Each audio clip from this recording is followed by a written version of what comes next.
Baby હગમાં તેઓ નાના બાળકની કે દરેક પ્રોડક્ટ પાવડરથી લઈને ડાયપરથી લઈને દરેક વસ્તુ તેઓ અહીંયાથી વેચતા હતા. પછી તે બાદ કંપનીએ બીજી પ્રોડક્ટ સ્ટાર્ટ કરી કે જે નામ હતું ક્યુટ વોક, કે જેઓ તેઓ શૂઝ રિલેટેડ તેઓ પ્રોડક્ટ અહીં પ્રોવાઈડ કરતા. આવી રીતે કંપની ધીરે ધીરે ખાસી પ્રોડક્ટ તેઓ કંપની અહીંયાથી બ્રાન્ડ તેઓ અહીંયાથી બનાવી.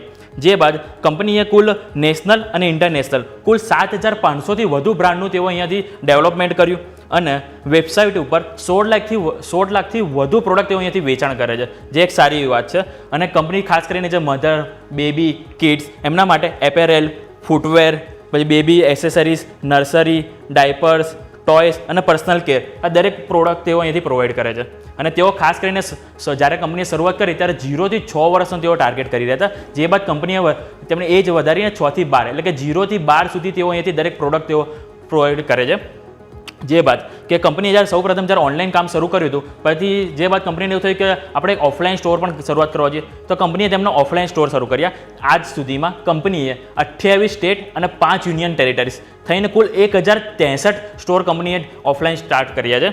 અને અત્યાર સુધીમાં જે કંપનીએ કુલ જે 1063 સ્ટોર છે એમાંથી 600થી વધુ સ્ટોર ફોફો મોડેલ છે. ફોફો એટલે કે ફ્રેન્ચાઇઝી આઉન ફ્રેન્ચાઇઝી ઓરિએન્ટેડ, એટલે કે તેઓ ફ્રેન્ચાઇઝી આપી દે છે અને જે ફ્રેન્ચાઇઝી ઓનર હોય એ તેને મેનેજ કરે અને પ્રોડક્ટ સેલ કરે છે. અને બાકીના જે અન્ય સ્ટોર છે એ કોકો એટલે કે company oriented company owned company oriented મોડેલથી, એટલે કે કંપની ખુદ જ એને મેનેજ કરે છે, સેલ કરે છે, ડિસ્ટ્રીબ્યુશન એવરીથિંગ કે કંપની જેને સંભાળે છે.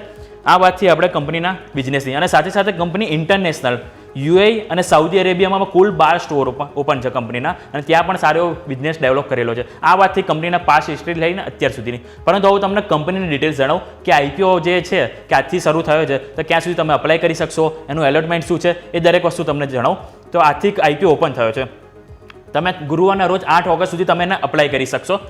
એલોટમેન્ટ તો એલોટમેન્ટ તમને 12 ઓગસ્ટે તમને આવતું જોવા મળશે. જે બાદ લિસ્ટિંગ તમને 13 ઓગસ્ટે એટલે કે તમારું મંગળવાર તમારું લિસ્ટિંગ થતું જોવા મળશે. જે બાજુ કંપનીની ફેસ વેલ્યુ તમને જણાવું તો આ કંપની જ્યારે ₹2 ફેસ વેલ્યુ પર છે, એટલે કે ઓલરેડી કંપની અહીંયા સ્પ્લિટ થયેલો છે. એટલે અને પ્રાઇસ બેન્ડની વાત કરું તો 440થી 465, એટલે કે તમે કટ ઓફ પ્રાઇસ પર અપ્લાય કરશો તો 465 અપ્લાય થશે. એક લોટમાં 32 શેરનો સમાવેશ છે. પરંતુ કંપનીની ઇસ્યુ સાઇઝ 4193 કરોડ છે, જેમાંથી ફ્રેશ ઇસ્યુ સાઇઝ 1666 કરોડ, એટલે કે આ એવી અમાઉન્ટ છે કે જે કંપની પોતાના બિઝનેસમાં યુઝ કરશે. અને બાકીની ઓફર ફોર સેલ એટલે કે 2527 કરોડ, જે ઓલરેડી એમના જે શેર કે ઓલરેડી એક્ઝિસ્ટિંગ ઇન્વેસ્ટર છે જે એમનો હિસ્સો વેચવા બેઠા છે, આપણા પૈસા એમને આપવામાં આવશે. જે આ થોડી નેગેટિવ વસ્તુ છે કે ઓએફએસનો ઇસ્યુ થોડો વધારે છે.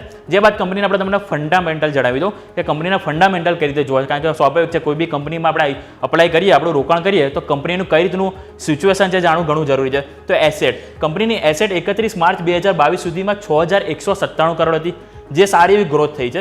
અને 31 માર્ચ 2024 સુધીમાં 7510 કરોડ છે.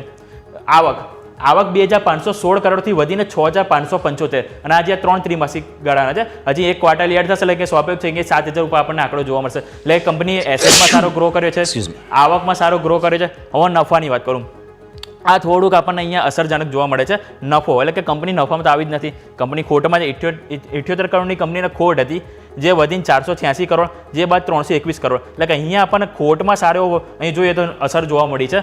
પરંતુ અહીંયા થોડુંક સ્ટેબલ થવાની કંપની ટ્રાય કરી રહી છે, એટલે આ થોડીક અહીંયા સારું કહેવાય. જે બાદ બોરોવિંગ, આ થોડીક ચિંતાનો વિષય છે, કારણ કે કંપની 90 કરોડની કંપની પાસે દેવું હતું.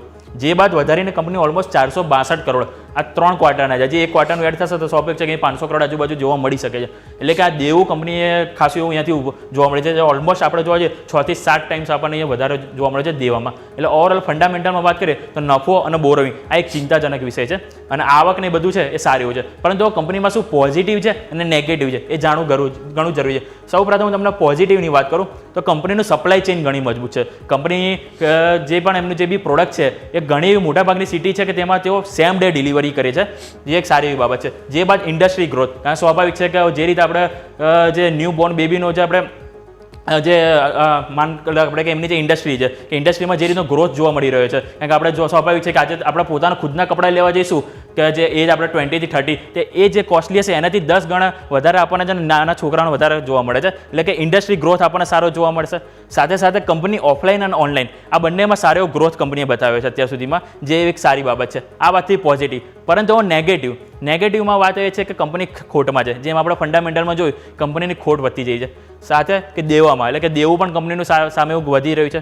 અને ત્રીજી વસ્તુ કે કંપનીનો આઈપીઓ થોડોક હાઈ વેલ્યુએશન જોવા મળી રહ્યો છે. એટલે આ 3 એક નેગેટિવ વાત છે. પરંતુ આપણે જો પોઝિટિવ વાત જે આપણે છે ધ્યાન પર રાખીએ કે ઓવરઓલ એમની સપ્લાય ચેઇન મજબૂત છે, તો આવનારા દિવસોમાં આપણને સારી મજબૂતી જોવા મળી શકે.